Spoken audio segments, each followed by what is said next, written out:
Good afternoon, and welcome to Brunch and Budget on Bonfire Radio. Your host, Pamela Capallet, a certified financial planner here to help take the bite out of your budget. Brunchandbudget.com. I'm your sound provider, Dialect, and here's your host, Pamela Capallet. Thank you, Dialect, and thank you, everybody, for tuning in today. Maybe it's the afternoon, maybe it's the evening, maybe who knows what time it is where you are right now, but we're here. So this is another installment of our monthly series, Dead Day Job Army, where we highlight entrepreneurs and freelancers of color who are open to sharing their stories and talking about the real. It is not easy to start your own business, and it's even harder when you feel like you have to explain it to your family every time you see them, when you walk into an event and can count on one hand the number of people of color in the room, when you try to ask for what you're worth and don't want to get passed over for the next person. So we ask folks who join to leave their shiny pictures and Instagram highlights at the door and tell us what it's really like to do the work, put in the time, and devote your life to your work. And we are super excited to have Lesly Simmons, the founder and president of Simmons Creative, senior content and events producer, here with us today. Thank you so much for joining us. Yay, thanks for having me. I'm really excited to talk with y'all today. Yay, all the way from California. Your resume is extensive. I'm going to humble brag for you a little bit. So you've worked with Google, Amtrak, Oculus, Airbnb. Before you had your own business, Simmons Creative, you were managing disaster and diversity communications for the American Red Cross in DC. You're a reporter for the Washington Post. What the heck didn't you do? Although, just for the record, that's not humble bragging. That's bragging. Well, is it bragging if I'm talking about... Well, yeah, you're bragging about her. Oh, yes. It's okay. It's okay to do it. It's regular bragging. I was regular bragging about you, Leslie, because your resume is super extensive. Graduated with a master's in ethics and philosophy at Georgetown. Currently in San Francisco. So, woo, San Francisco. So, I want to hear... You graduated with a degree in ethics and you work in and related to the entertainment industry? That's saying a lot. Yeah, it's interesting. It presents some challenges at times, for sure. Oh, what kind of challenges? We'll get into that. yeah. That we don't want that's not intro stuff. I know. I'm like, I want to get to the punchline right now. Like, wait a minute, I'm intrigued. No, that's dessert talk. That's not for the appetizers. Yeah. Well, I would like to know. So you went from reporter at Washington Post to working for the American Red Cross in a very big, high-profile communications position. And now you're running your own business. What's your background and how did you get from there to here? It's very convoluted, so I'll try to make it as concise as I can. But basically, I started my career as a reporter. My undergrad degree is in journalism. So, living in DC, working as a reporter, it was really exciting. I did that for a few years and then ended up joining the American Red Cross to work in public relations. And that's kind of an interesting shift to go from doing pure writing to doing PR that has a little bit more of a either corporate or organizational focus. And I worked in different sectors of that organization, always within communications, but on disaster, for the Blood Services Program, for diversity, international Red Cross, Red Crescent work. And it was great and I loved it. And it also, after a while, just really took a toll on me with the travel. It was hard to be the person that had to jump on a plane whenever there's a hurricane or to go out to a tornado site and, work with the news media there, make sure that the community is getting the information that they needed. So I had always sort of had a little thread of, even when I was doing the PR work, I was still doing some freelance writing on the side, or people would ask me to help out with something. And I was working on my master's degree and I was kind of thinking what do I want to do when I'm done here? I've kind of gone as far as I could go in this organization. It was pretty clear I wasn't going to advance a little bit beyond where I was, which was kind of frustrating, but I think is something a lot of people, especially women and people of color, sort of experience in certain workplaces. So I just decided to go out on my own. One of the things that I noticed when I was working at a number of places was you'd end up hiring an agency to help out with something. And oftentimes the work that came back was just not good. And I would end up paying someone an insane amount of money to me at that time and then get their work back, and I would have to redo it. Or I'd be on the phone with them like, why does your press release have all these typos? Or why is this information not what I sent you? And I sort of realized there was a space for people to do good work and make a decent living. And I wanted to be in that space. So I was able to pretty quickly, after going out on my own, get a really great project with Amtrak.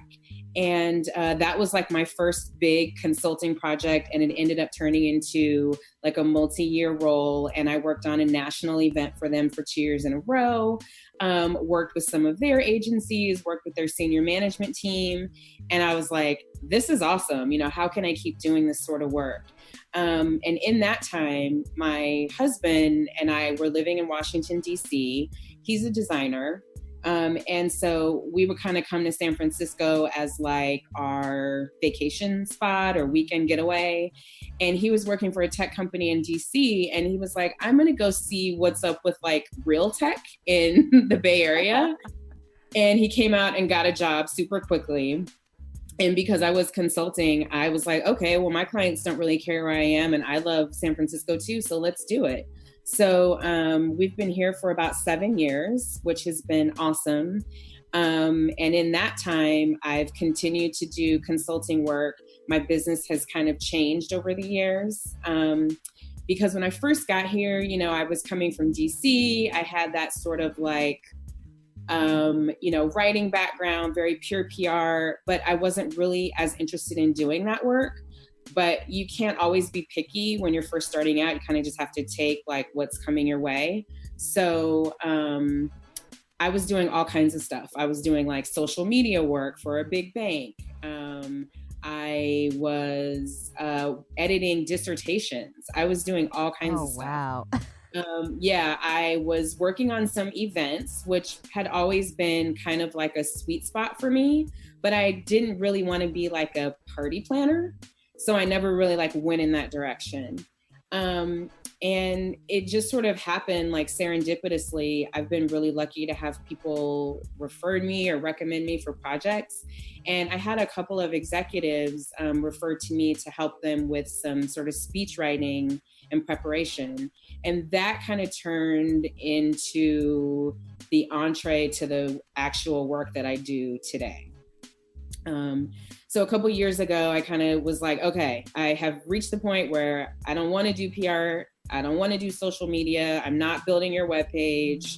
Like, I want to work on this specific sort of content piece. And there wasn't really, and I don't know if there is really like a job description for what I do, or if there's like a real title for it.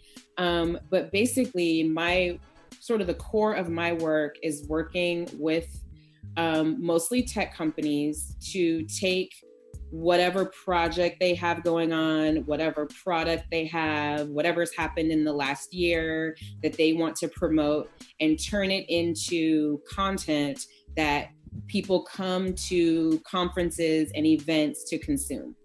So that can mean maybe I'm working with an executive to craft a talk for their board of directors annual meeting. It could also mean I'm working with a product manager who's been developing something over the last year and is ready to roll it out at an annual developer conference. So my job is kind of like looking at what the corporate goals are, what the content is, like what are we going to talk about, and then turning that into, okay, maybe you're going to give a 45-minute presentation, or it's going to be an hour-long panel discussion, and then, you know, working with the people who are actually delivering those talks. And then working with all of the sort of logistics and technical pieces that come along with putting together meetings and conferences, because some of these things are huge. I've worked on events that are like 300 people and then some that are 10,000 people. So there's a huge undertaking in that. And yeah, that's what I do. And I really love it. Gosh, that's so, it sounds like, I can't even imagine like where you would find a job like that. You basically invented a position for something that's clearly needed, but that no one would ever know, like, oh, I want to do that one day. That's Yeah, so totally. crazy. I mean, well, I can see the need for the position. I know I would never do that kind of work. I mean, seeing along those paths. I mean, especially when you were talking about that part in PR where, I learned a long time ago in PR. A lot of times you're paying for their connections and not for their work. And if they've Right. got good connections, it can work out for you, but you still will end up creating all the content and shaping it. Exactly. Yeah, that's so crazy. So I true. I So want true. to I'm curious, I want to go back to like when you decided to transition into freelancing. What were some signs that you knew you weren't going to be advancing at the Red Cross? Cuz I feel like you're right. I feel like a lot of women, a lot of people of color find themselves in that position, but we're also good at second guessing ourselves and saying, "Well, I don't know. Maybe it'll work out eventually, or maybe something will open up." And people get stuck in something for years before realizing that they should have gotten out a while ago. Yeah. Well, I think probably the first thing was I always kind of knew in the back of my head that I would have my own business. Mm. So I didn't know when, I didn't know what, but my family has always run companies. My dad in particular was an entrepreneur. So I grew up going with him to work and working for him. And, he just retired from his last business. And so I've like seen that my whole life. Yeah, that's so cool. So that was kind of the first thing, that I wasn't afraid of that opportunity. I just didn't know what it was going to be. Some people know very early, like what they want to do. That wasn't necessarily me. But yeah, so just kind of seeing, you start to see people who clearly are, they fit a certain mold, and those are the people who get promoted. Mm-hmm.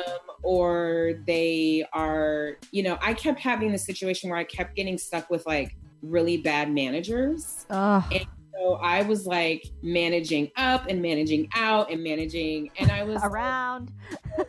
Yeah. And I was just like, why does this keep happening? Yeah. And, like this, I'm clearly producing good work because I'm getting great opportunity, but I'm not getting the pay and I'm not getting the title that would go along with it.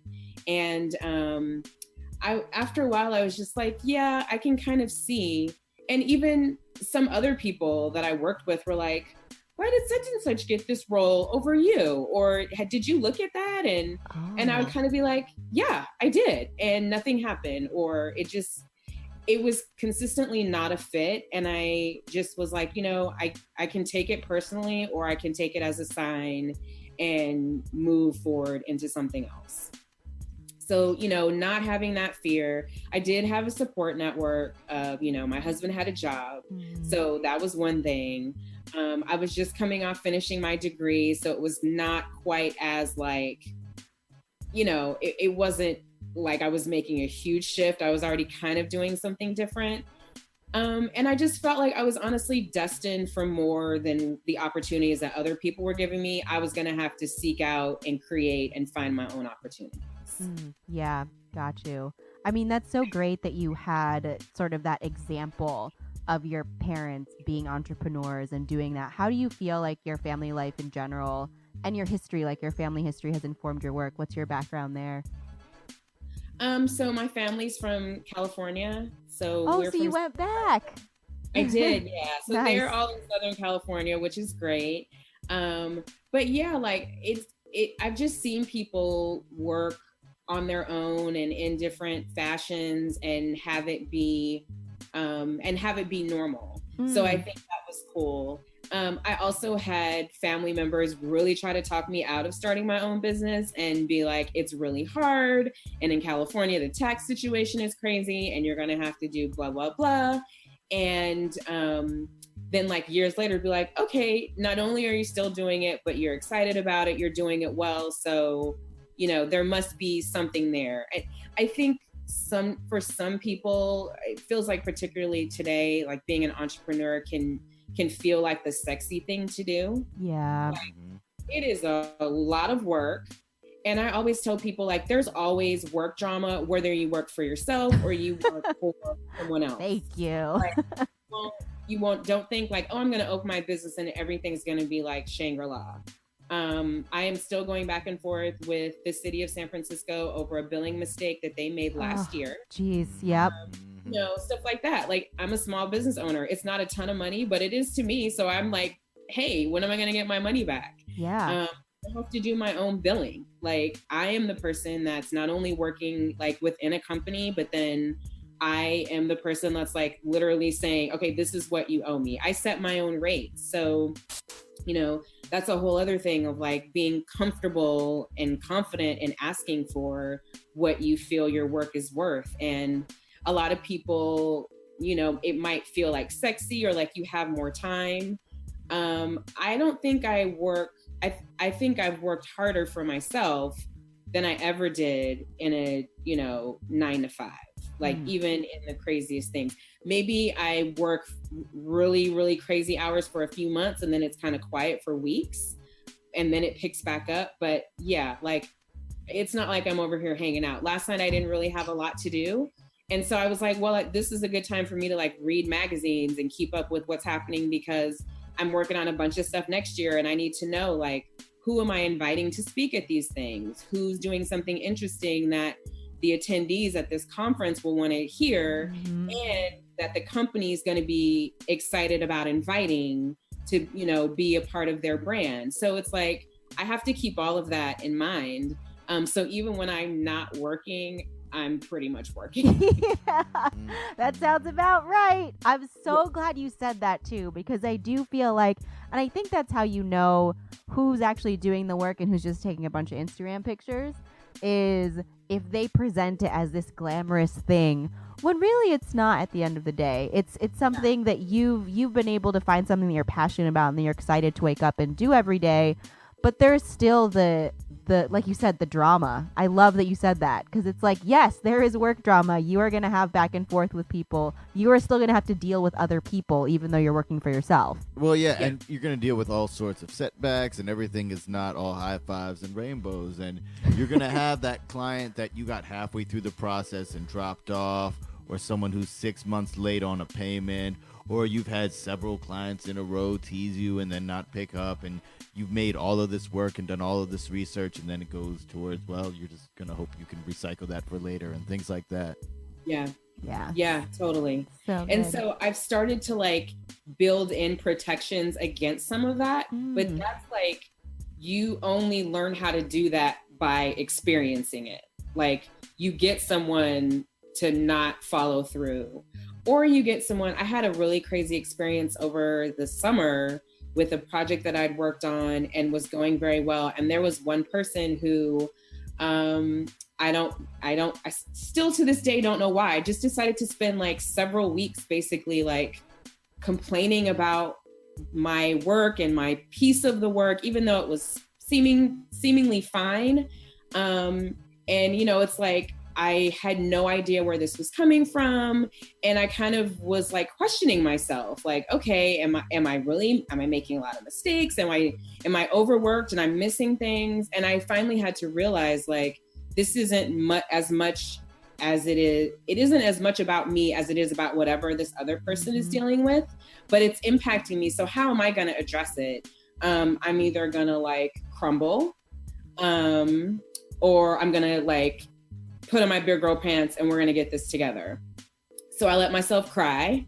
I complained about it to some folks. And then I was like, okay, so what can I do to really level up here to like dispel all of this? And by the end, I was able to completely turn that around. But it took me having the experience of this just like out of the blue sort of, I don't know, swirl of negativity to really push me into that, doing something that was a little bit extra that the client ended up being really happy with. And now that's something that I can apply to other projects. So there will always be something. Yes, I love that. And on that note, Dialect, we got a song? Yeah. We're going to start off with, we're going out to, Hamburg, Germany, with L Event and his song Cool Story Bro. And we'll check you in a minute. Brunch and Budget, Bonfire Radio.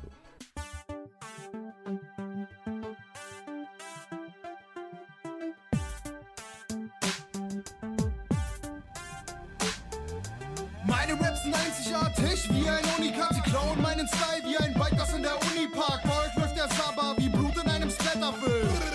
Weil ich den Beat brutal zerschmettere. Rechts, links, wie in einem Kung-Fu-Movie. Sobald du mich aufdrehst, kommt die Musik. Andere Rapper werden neben mir gemutet bleiben, denn sie kriegen wirklich nicht einen guten Rhyme hin. Weil sie ständig dicht sind, weißes Zeug wie Paratin. Ich mach das nicht, Digga, eher bin ich Saratin. In einem Billig-Magazin-Stand, ich bin billig, aber clean. Schade, dass das nicht gerade wirklich hart erschien, aber macht nix, weil dir dieser Part gefiel. Das, was ich will, ist ja nicht gerade viel, aber dein Applaus ist ja schon mal was. Digga, ich bin kein Gangster, ich bin schon so krass.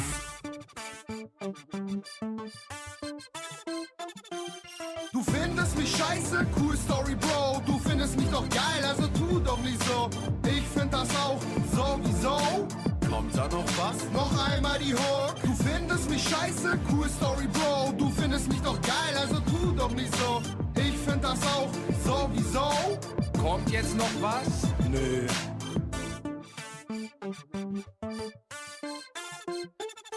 Ey, ich bring hier meine Lines und quassel mir ne Back ab. Und dabei komm ich ab, wie wenn dir jemand in den Nacken klatscht. Alles Quatsch, denn ich mache alle platt.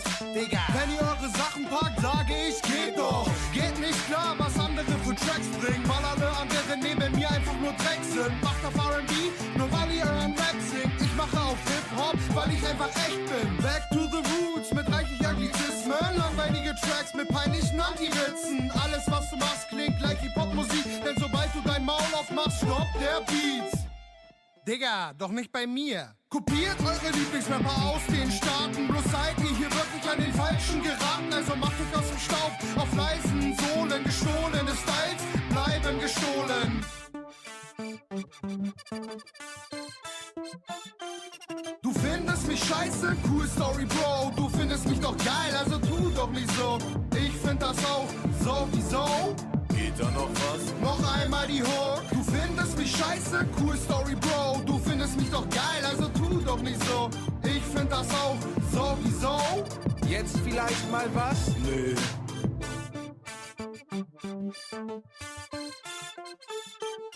Du kannst alles tun, um mich jeden Tag zu betten, aber du wirst dran scheitern, wie wach sein an Schlaftabletten. Oder farblos an Farbfacetten oder haarlos an Haarkoteletten. Denn ich bin halt unfassbar wie CO2. Du mehr so Asbest, weil mich deine Nähe reizt, aggressiver zu werden mit Überbeschwerden, was mich dazu zwingt, noch tiefer zu werden. Du langweilst mich mit deinem Einheitsbrei und sei mir jetzt nicht böse, dass ich dir die Wahrheit zeige. Es tut mir leid, aber du hast gar keinen Style, auch wenn das jetzt hart kommt wie ein Hackebeil. Ich bring die Sache auf den Punkt wie ein Elfmeter. Du bist unverständlich, niemand versteht das. Danke, dass du mich wiederbelebt hast und jetzt pass auf, will ich dich nie wieder sehen, Spaß. Du findest mich scheiße, cool Story, Bro. Du findest mich doch geil, also tu doch nicht so. Ich find das auch sowieso. Geht da noch was? Noch dreimal die Hook. Du findest mich scheiße, cool Story, Bro. Du findest mich doch geil, also tu doch nicht so. Ich find das auch sowieso. Kannst du auch tanzen? Nö. Du findest mich scheiße, cool Story, Bro. Du findest mich doch geil, also tu doch nicht so. Ich find das auch sowieso. Ey, magst du auch Salat? Nö. Du findest mich scheiße, cool Story, Bro. Du findest mich doch geil, also tu doch nicht so. Ich find das auch sowieso. War's das jetzt? Yo.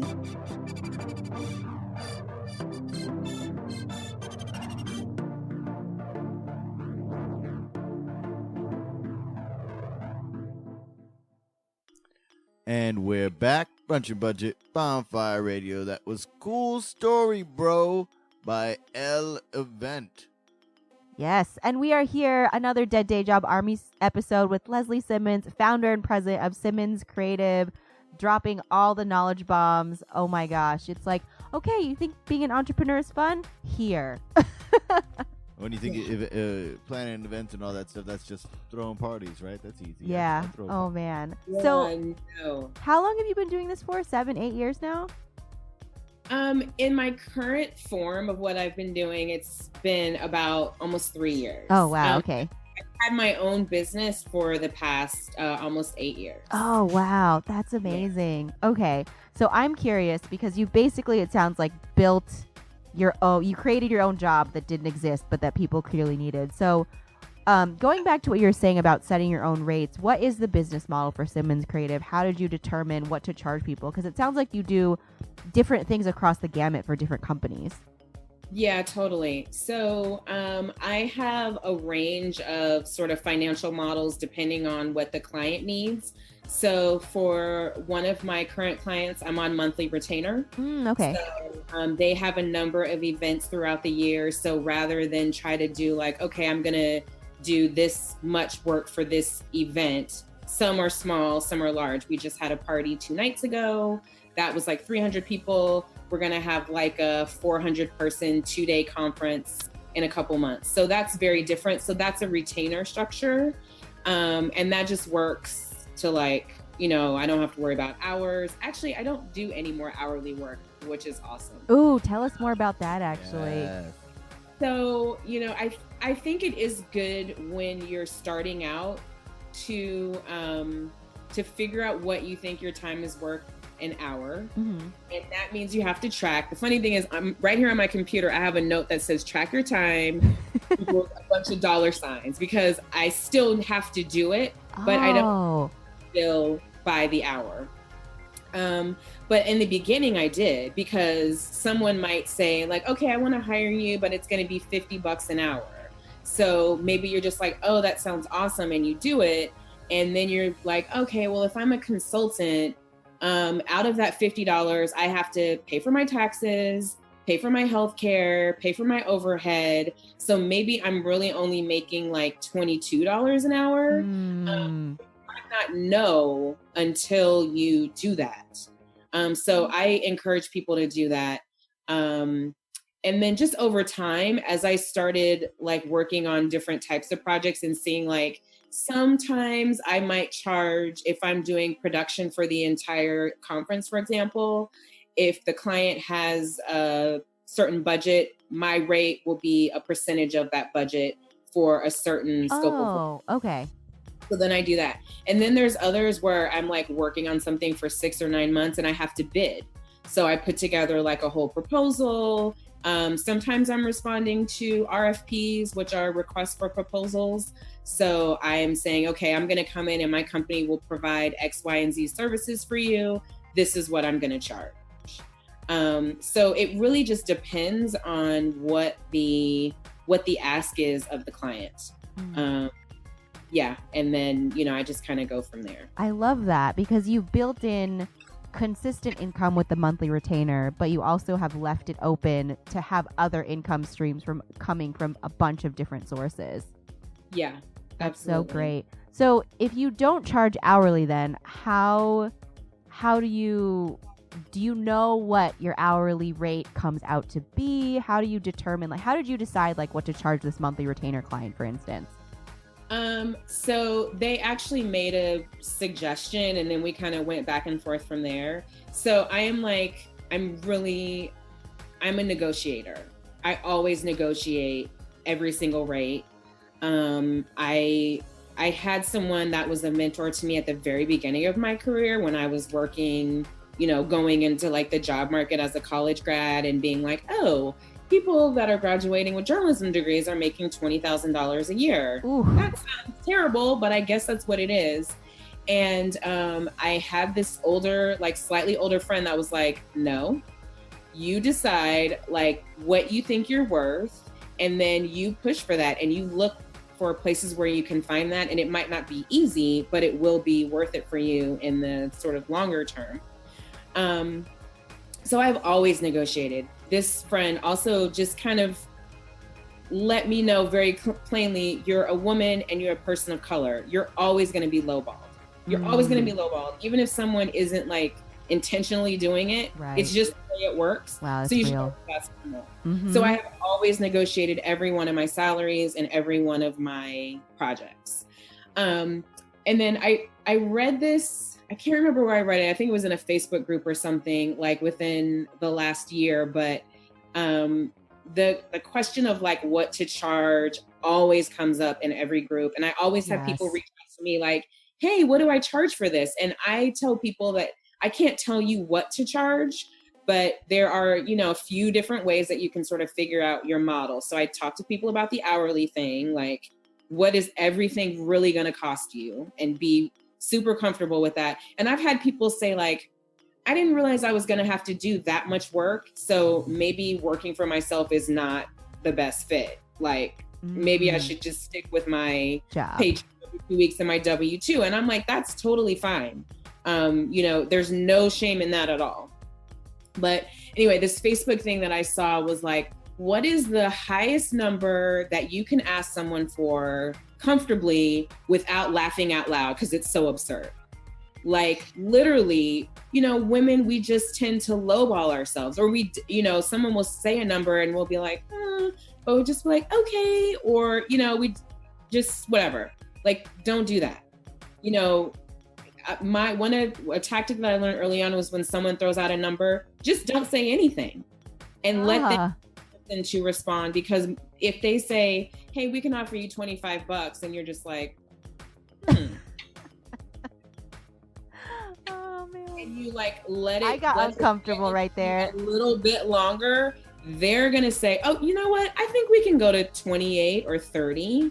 And then you could say, okay, well maybe what about this? And I just negotiate. Ask. Have you done that? Have you just? Oh God, yes. I've totally done it and just been like, just kind of.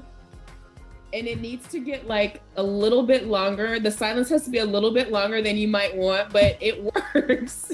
And then I just think it's also like, you're coming in, you're gonna do good work. So, and we work to be paid. So don't feel like you need to be nice in the negotiation process because, I want them to like me. Like, no one's gonna be looking at your work. I've never had a client be like, you're charging us blah, blah, blah an hour. Like, this isn't working. Like, you charge a certain amount and then you work to provide that value. Like, be confident that that's what you're going to give. And if you're not confident in what you're charging, then maybe you are charging too much. Maybe you need a little bit more experience to get to that level. And that's okay too. Like, if there's many ways to go about it and you have to do what feels comfortable, but I do really encourage people to be really mindful about money. Don't get so excited about the client that you forget about money. Mm-hmm. Yes. I'll share a quick story. I had an awesome opportunity to work with a great, huge, massive tech client. And I shared my rate and they were like, oh yeah, we can pay you like a fourth of that. And I was like, oh my God, what am I going to do? Oh. So I remember coming back to my husband and being like, this is like my dream client. I want to work on this project. So is it worth it for me to take this pay cut for this limited window of time to get the opportunity to work with them? And we like strategized out the money. We figured it out. And we were like, okay, it'll work financially and it'll be a good career move. And there are times when you might need to take the career move over the money, but you need to know what you can afford so you're not like starving yourself. So you still got to figure out what you want to make or where you can make that money up someplace else. So did the project with them, had an amazing opportunity. Next year came, they came back to me and they were like, can you do it again? And I was like, okay, well, we really have to talk about money. Like, I took a huge pay cut. You guys knew that. I can't do it again this year. And they couldn't meet my rate. So I said no. And it like killed me. But I was like, I have other clients that are paying me my rate and you guys aren't doing it. And I love you and it's not personal, but this is like cut and dry. Fast forward to this year, we're planning for next year. They called me and said, okay, we have the budget. Will you come back? Wow. You have to do those things and be like committed to it and also just commit to your worth. When you get to a certain point, I don't think there would have been anything wrong with me to take that project in the second year, but I was like, I need to make a certain amount of money and I'm at that level. I don't want to go back to that. And I got the value of that partnership, like the name and the experience, like it worked out. So I was like, I don't need to work with you guys again for exposure. You know what I mean? I need money. Yeah. So that's just like an example of being committed to your value and your worth. And I'm not saying that's always going to happen, but it's happening, and I'm excited about it. Well, I really like that phrase of be committed to your worth, because we talk a lot about know your worth, which is important, but I feel like a lot of us, and I know I can include myself amongst those type of freelancers, we'll know our worth, but when it comes time to fight for it or to walk away or other things, we suddenly get all flexible again, like we don't know it. Right. Yeah. Right. Totally. God, that story is really incredible because, well, just like for you to say yes to the fourth one, just like to point out the awesomeness of this in case y'all missed it, because oh my God, that's just seriously. So one, they knew how much you were worth and they knew they were getting a discount, right? So that's one thing. That was clear. They're like, okay, so we know that she's doing this for less than what she actually charges. They come back to you next year with the same kind of BS. And you're like, you know what? I don't really need you right now. And then they spend a year without you and they're like, actually, I see why she's charging that now. Mm-hmm. Yeah. They're like, Yeah. oh, we can't do this without her again. That was awful, actually. Like, they're not they're coming back to you and saying we can pay you because they spent a year without you. And they're like, okay, we can't do that again. If you really love a client, let them go. Just like any good relationship, true. right? So true. They'll If they always come come back, back. it was meant to be. Yes. I'm saying. Well, and also just like, I feel like you always say this dialect is like rock with the people who want to rock with you, right? I'm taking your lines. I'm sorry. Yeah. but No, like, for real. yeah. And so you saying like, hey, I really want to rock with you, but I feel like you don't want to rock with me and we just have to part ways. Like you making that business decision made you that much stronger in your value to them. Yeah. Yeah, I think so. So God, that's so freaking cool. So what, I guess it sounds like that a lot of the clients that you get are through word of mouth. Do you do any other marketing or do you do any other sort of like advertising or sales to find clients? I really don't. Maybe I do like sort of one-to-one outreach. Like for example, the client that I have right now on retainer, I saw that they were doing a lot of cool events. And so I was looking for more clients. I sort of had this goal of like, okay, I want to have, instead of like scrambling, I want to have clients that do a certain number of events a year and I want to be attached to them. So maybe like 3 or 4 companies that do a certain number of things. So I have my like regular cadence. And so I was like, okay, well, who do I want to work with? So I started going to things. I just spent a lot of time like kind of digging around and seeing like who is hosting cool conferences or who books great speakers, who's booking the kind of speakers that I want to book. And so I found this company and they had a full-time job open. And it was kind of what I do. And I wasn't looking for a full-time job, but I reached out to the recruiter anyway, because I was just like, hey, I do this sort of work. Want to make sure you have my information in case there's any opportunity for us to work together. Because sometimes there's like a consulting gig, which happened with me. Like 8 months later, someone within this company was like, so you sent your resume over and that job got like X'd in a reorg, but we've saved your resume and now we need to hire a consultant. Are you available? So kind of done stuff like that where I'm like looking to see who does what. And then it's just kind of like personal, like, hey, what I have had some clients come from other divisions of like the same company. So if I'm working with one team or one department or one subsidiary, you know, I've had people from other teams say, oh, hey, we saw what you did with them. Would you be willing to come work with us here? So, you know, that's kind of how I keep clients going. Like I have a website. I occasionally blog. I'm not like a big LinkedIn person. I'm not like the Instagrammer, like, oh, hey, I'm here. I will sometimes share like, oh, I'm working on this cool thing, or, you know, a lot of the events that I do have like amazing visuals and experiential components. So I'd like to share that stuff on occasion, but mostly my IG is like pictures of my cute daughter. So, you know, I just feel super lucky, and I do really try to make sure that I keep my clients happy because they are the ones that bring me new business.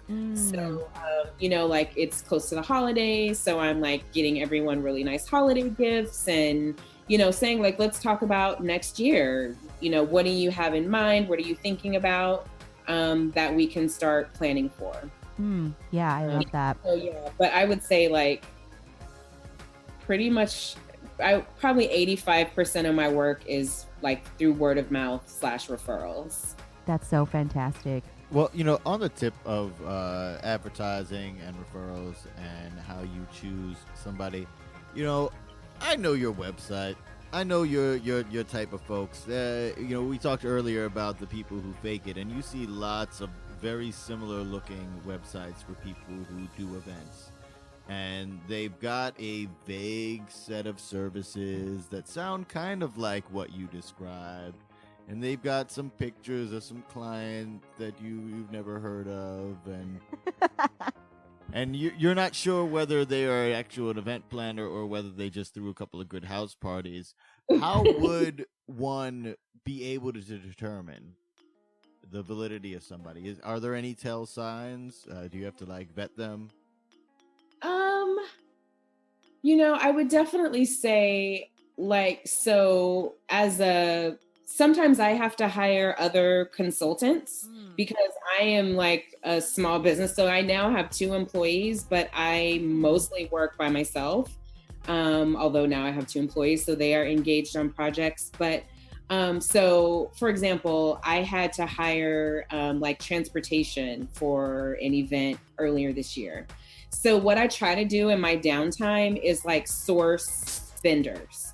And I go to their websites, just like you said, but then I'm like, okay, let me call you and just ask you some basic questions. So if you can't communicate well with me, then you're probably not going to be able to communicate well with the attendees who are coming to my client's event. So that tells me a lot right there.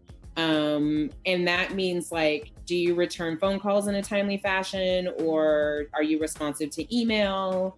So that's kind of one piece. And then I also just will talk to people and ask them what are you doing? Because I've definitely had people say oh yeah, I really want to get into event planning. Yeah. Oh, that's awesome. And they say oh yeah, I'm an event planner. This is what I've done. But it's like you said, maybe they've done holiday parties, which holiday parties are super fun and a business unto themselves. I did a holiday party last year and I was like, whoa. Because everyone was drunk and crazy versus my conferences where it's in the morning and people are pretty well behaved. So yeah, it's just a very different world. So someone reaches out to me and they're like, hey, I want to work with you, or maybe we should talk about something. You might be in a similar industry, but are you a fit for what I actually need? And I try to vet people. I also really try to source minority vendors, women, people of color. So if I go to Vegas a couple times a year and I end up doing events there, probably once or twice a year. So I'll hire a car service. So that way I know okay, when the executives are coming to town, this is the car service that I want to use. Or those guys were terrible, we're not using them. These are the restaurants that I want to recommend my clients go to. This is a really nice hotel that also has meeting space that they can use. So I try to do those things. When I said, even when I'm not working, I'm really working. Yeah. I'm always looking at what could potentially be a fit for a client project down the line. Well, I mean, and I appreciate that because conferences across the board can be an overwhelmingly and unnecessarily white experience sometimes. Yes, they can be. I have often been at a conference that I've planned and I'm like, oh, there's 3 of us here. Oh, and yeah. There's thousands of people here. Yep. Or I'm on some planning teams and I'm the only person of color. And that stuff happens. Oh, and I've been on planning teams and maybe the production team is women, but the content team is mostly men. So the men aren't recognizing that having all these dudes on your panels is a bad look. Yep. And, you're going to end up on Twitter. People are going to be tweeting about your all-male. You're going to end up on that Tumblr. Exactly. Like, and I am one of those people that like tweet stuff about that. Yes. We can't do this. Like, yeah, not okay anymore. Yeah. Yep. And you know, even with that, like people aren't always receptive to that, men and women, but you still have to raise the point. Mm-hmm. Yes, absolutely. I love it. We got to go to a song. Oh, this is so good. I love it. Yeah. We're going to go, as I just found out, this is a place where, or around a place where we're just going to say this is your old hometown. Right. Because I know there. Yeah. Oh, word. Okay. Well, there you go. Yeah. Huntington, Maryland. This is a song called Party Work Week featuring Swag. I don't know if Swag's another artist or the song's just featuring it itself. By the Stylons or the Styleons. I'm not sure which is which, but we'll check you in a minute. Run Your Budget on Fire Radio.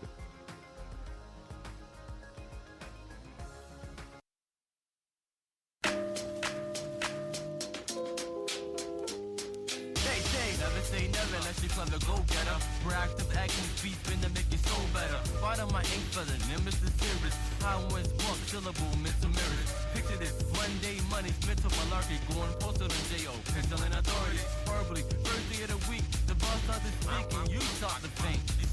It ain't even over yet, late lunch at 3, but you can smell the cheese. Stomach's off the ground, you gotta get low on the brow. Migraine start to split your head, your cold rushes breath off the house. Looking for a way out, where's the exit? Maybe it's best for you just to rest a bit. You sit in a kid and you start to throw a fit. I'm better than this. Toughing through Tuesdays, I don't care who pays. Take an extra 5 minutes for your lunch break. Be optimistic for things when you're with it. The guy next to you got a case of loose lips. Pull out your phone and Twitter your status. Turn around and gossip the Facebook madness. The radio is on playing the hyper's practice. Saved by the priceless chatter. Hump it over hump day. Run, jump, and skip. Overtime. AT double hockey six to the no. Exit and error in your text or your phone. Oodles and noodles for lunch, but I can't find a bowl. $5 to your name. Luckily you drove. Hop in the car. Tank on empty. With some meaning screaming, oh no. Rush hour traffic jam. Gotta get home cause we can so close. Thank God it's Friday. Friday's a party. All day, every day. And I think it's payday. You ain't got no bills to pay. When none overdue. Maybe extra shot of Grey Goose. Time to get loose. Get a little foot loose. Screaming good morning Baltimore on Saturday. Enjoy the early days in bed ways. Laying down resting eyes closed, taking deep breaths. The week is now over, so just set it free. It is what it is, so just let it be. The week is now over, so just set it free. It is what it is, so just let it be. Chill, relax, and breathe. For me, chill, relax, and breathe. For me, Bizarro. It's Sunday, wake up in the morning yawning. Today's my rest day, my blessed day, my easy less day. No work, no school, just a chill mode. I think I'm gonna go inland because that's how I'm feeling. Then Monday comes up, yeah, it's all good in the hood. In Red Hook, indeed it should. So I got school mad early in the morning. It's the start of a long day, but I should be okay because I got rest yesterday. And I'm a car tech, we all know I can't afford to sleep on that. So I get out at 3, then it's off to work for me. See, dumb busy day for me. This is crazy. Then 11 o'clock rolls around and I dart out like a hungry greyhound from state to state. Tuesday already, this must be a mistake. Whatever, so I just start my day. Another long day, but it's okay because it's the same as Monday. Damn, I can't wait till fun day. Bizarro on a run day. Wednesday is off to school, but I gotta study cause there's a test approaching like the Hurricane Dominic. Ain't that some but I gotta stay on top, you know, yeah, I passed. Okay, let's go. Better know that Bizarro is hot like fire, blazing without the smoke or hazing. No work today, so I'm chilling like I'm killing them nails softly. So get them off the floor, B. Now it's Thursday, I feel it coming. My favorite 2 days coming up, so Facebook it up. Too bad I gotta go to work and school, cause going to the studio straight would've been cool. It's Friday, so it's time to have fun, and I gotta work till 1. Yeah, it's payday, nah, son, you can't have none. I got my priorities in check. Win the bet, getting dough from the Stallion set. Party all night, the day is far, but not yet. Saturday is the last of the set, so I'm in the studio making hits for all my fans. The week is now over, so just set it free. It is what it is, so just let it be. The week is now over, so just set it free. It is what it is, so just let it be. Chill, relax, and breathe. For me, chill, relax, and breathe. For me, Sunday, just another day in the life. I'm an artist trying to make it to the Broadway lights. Swag, so you know getting fresh is not a fight. And I got my niggas with me, so my circle's kinda tight. But hell no, I'm not a virgin. I don't encourage them, cause I'm the one hurting them. It's just an everyday thing, and I listen to them sing. That leads me to Monday. So now it's back to school. Everything is still cool, cause I'm just that dude. Pull up in the whip, take a girl from you. D put me on the track, so I'm swagging times 2. Now I'm tackling Tuesday, aka find a hater, hit 'em times 2 day. Now I'm wondering what I'm gonna do today. Love all my haters, never listen to what you say, yeah. Chillin' with them stallions, and we killin' all them rappers that be claiming that they own. And when Wednesday come, you never see us cause we gone. Studio's my best friend, never catch me in my home. Thursday I might just chill at ease, giving girls goosebumps like a winter breeze. Ironically, I don't do this rapping thing. I'm nice with keys, producers more like me. And when Fridays come, it's time to party. New York state of mind, no I'm never tardy. And swag is serious, but he can get naughty. So girl, don't trust that boy at the after party. End up undressed on Saturday. Flashbacks to last night, thought you passed away. And swag is great, I had to say we should do this again next Saturday. Whoa, now let me slow it down. Take time to rewind the crowd. Put them on the track, now they getting kinda wild. Call me Kia Shine, got them all saying wow. But the party king still needs sleep. Time to lay it down, I done had a long week. Sundays for no stress, gotta release. Just do it like the chorus, so I gotta set it free. The week is now over, so just set it free. It is what it is, so just let it be. The week is now over, so just set it free. It is what it is, so just let it be. Chill, relax, and breathe. For me, chill, relax, and breathe. For me, the week is now over, so just set it free. It is what it is, so just let it be. The week is now over, so just set it free. It is what it is, so just let it be.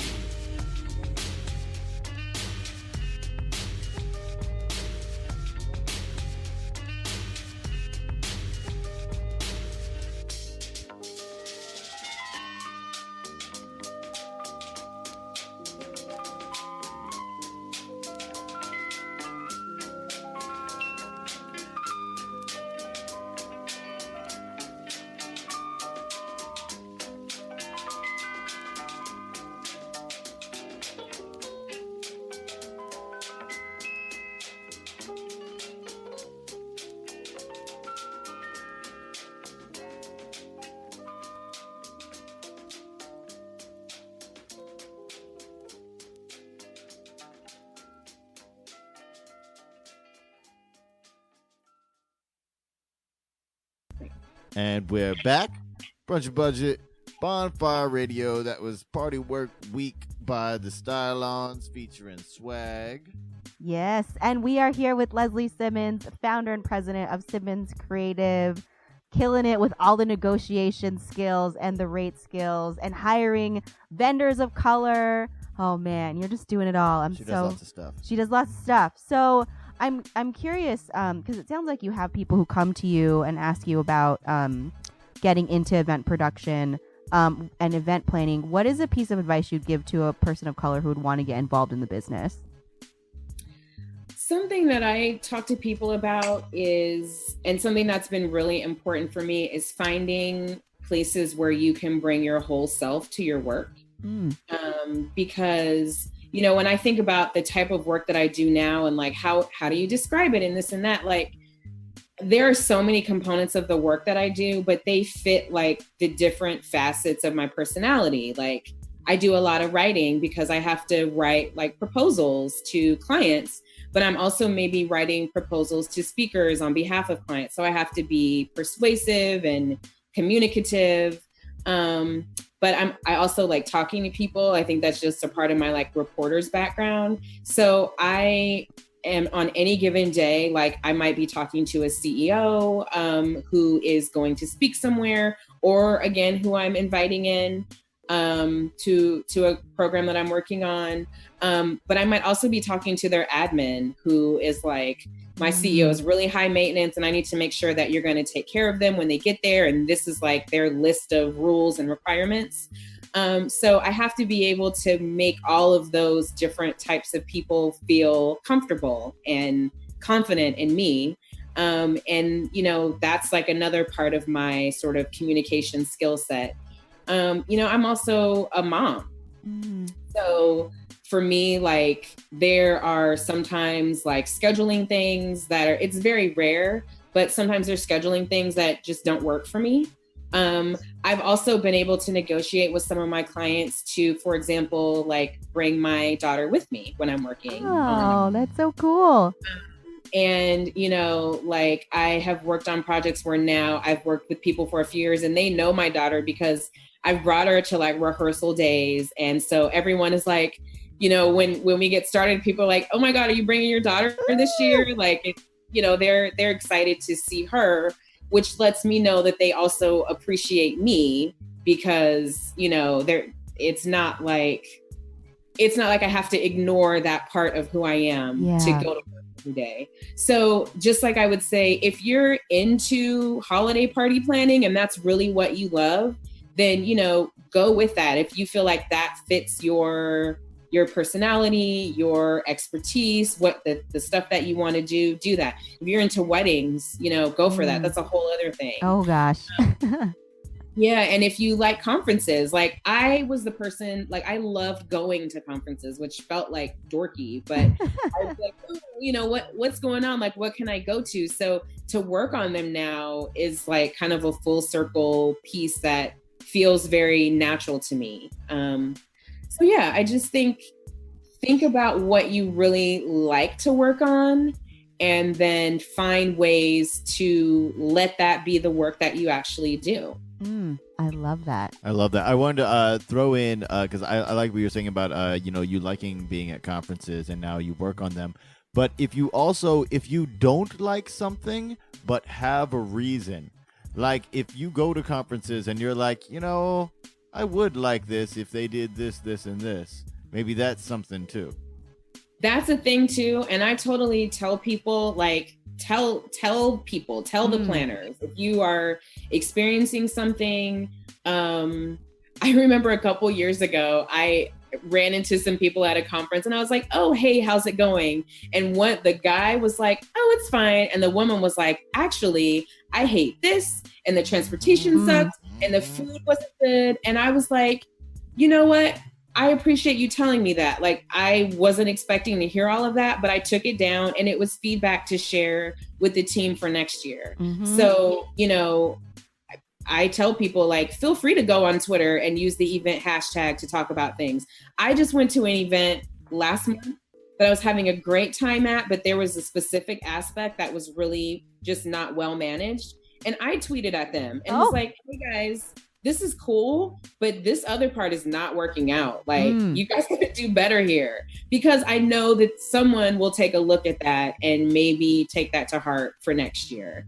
So yeah, don't hold back with your opinion, positive or negative, if it's well-founded. If you're just like having a bad day, maybe you don't want to take it out. Maybe wait a day. No, but if you have valid criticisms, go ahead and do it. And leave on the conference hashtag. Leave on, exactly. Hashtag. Otherwise, how else are we going to find it? Yeah, well, we don't want you subtweeting a conference. I know, right? Right. Just talking behind someone's back at that point. It's like, not cool. No, and I appreciate that you say that as someone who plans events, is like, we want to know, because how else are you going to make it better next year, right? Yeah, I had an event that I worked on earlier this year, and we were planning meals. And the client really wanted to go bare bones with the meals. And I said, okay, you guys can do that, but you're going to get feedback about it. And they did. Yeah. And this year they're like, okay, I'm working with them again. And I'm like, okay, so are we going to spend more money on food this year? And they're like, yeah, because, you know, you need to know. And sometimes people don't know until they experience it, or they think it's not that big of a deal, but it's not about you. It's about your client. For me, and then for my client, it's about who's coming to their event. So sometimes I have to think about them and then think for them about who they're actually serving.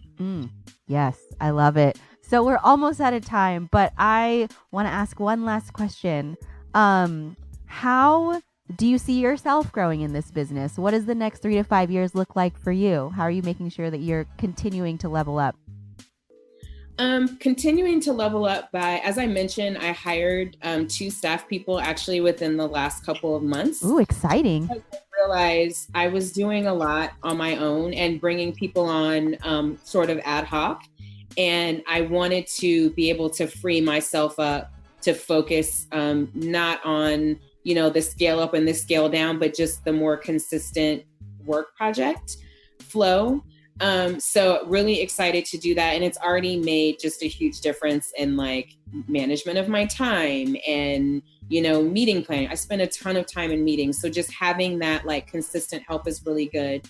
I'm really excited and hoping to work on some international projects. So, I feel like I've worked on stuff this year. I've been in New York and New Orleans and Las Vegas and then the Bay Area. So really hoping to do some international things as well. So I feel like that's a growth point. And then, just hoping to continue to cultivate the relationships that I have with my current clients and bring on additional work through those. And then, adding a couple more and maybe bringing on a few more people to help really feed the content beast that is, these events that people seem to enjoy coming to them. And I want to be able to have the sort of bandwidth and mental space to keep coming up with great ideas and then to be able to actually execute on them. Oh, I love it. I love it. I'm so excited to see you grow in the next 3 to 5 years, even more than now. Oh, yeah. Well, I mean, because also we need more conferences with people who listen and folks who pay attention to things like food. Yes. Speakers. Thank you so much for joining us. Where can people find you? You can find me on Twitter at LeslySimmons. That's Lesly Simmons. And my business website is SimmonsCreative.net. Awesome. Thank you so much for joining us. Yeah. Thank you so much, Lesly Simmons. And we're going to finish off this Dead Day Job Army interview episode in Chicago with SKP and his song, Fuck Dreams, Make Plans. And we'll check you next week. Bunch of Budget, Bonfire Radio. Peace. Yeah. This is renegade music, people. All my rebels, I want you to follow me through these verses. Once you see where I'm going, I want you to go your own way. Just come back and meet me at the hood. I used to dream a lot. I used to think a lot. I used to zone out, bug out, and tweak a lot. And now I make moves. Now I make news. And look, I paid dues. I ain't got a thing to prove. If you do, oh well, dude, that's on you. I'm making plans now. I'm just here to execute. Fuck dreams. I know it sounds bleak. Make plans. I know that don't sound weak. Trust me, I know. Dreams are beautiful, but life gets ugly. It's not unusual. So stop picturing shit and start finishing shit. Execution, homeboy. Get religious with it. You know that I'm the truest. Got the realest righteous music. So motivational to the people I influence. This is motion music, so put emotion to it. It's time to get it. Ain't no stop and do it. Fuck dreams, make plans. Fuck dreams, make plans.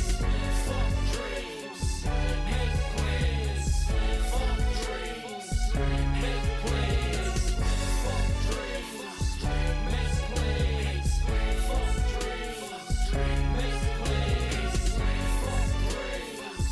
make plans. Fuck dreams, make plans. Come on, let's go, people. This is rebel music. Come on, let's go, people. Fuck what them devils doing. They trying to make you sleepy, putting people's dreams on TV. They wanna dumb it down like what we do is really easy. That ain't for everybody. Plans are for everybody. You fail to plan, then you plan to fail everybody. We ain't on Hollywood, and fuck, I probably could. You need to feel it, plan it, get it like anybody would. I ain't the law, what's right and what's wrong, but I am a man whose opinion is strong. So respect the renegade and do like the hooks say. Be your own boss, people. Let's get paid. Let the dreamers dream and the grinders get it. I'm so tired, but my needs got me energetic. I'm on now, people. My plan's in motion. Thanks to my vision, my moves, and devotion.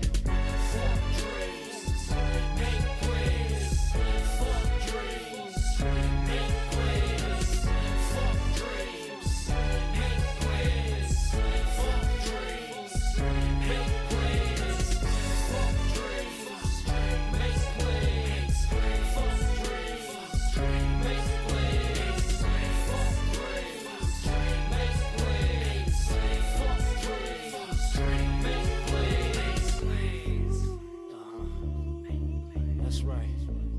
Make your plans, people. I never can tell you not to dream. Dreaming is a beautiful thing. That's all it is, though, is dreaming. You ain't really making it happen. So you get the plans together. Execute. Live your life. Only got one, people. Let's do it right. I got your back.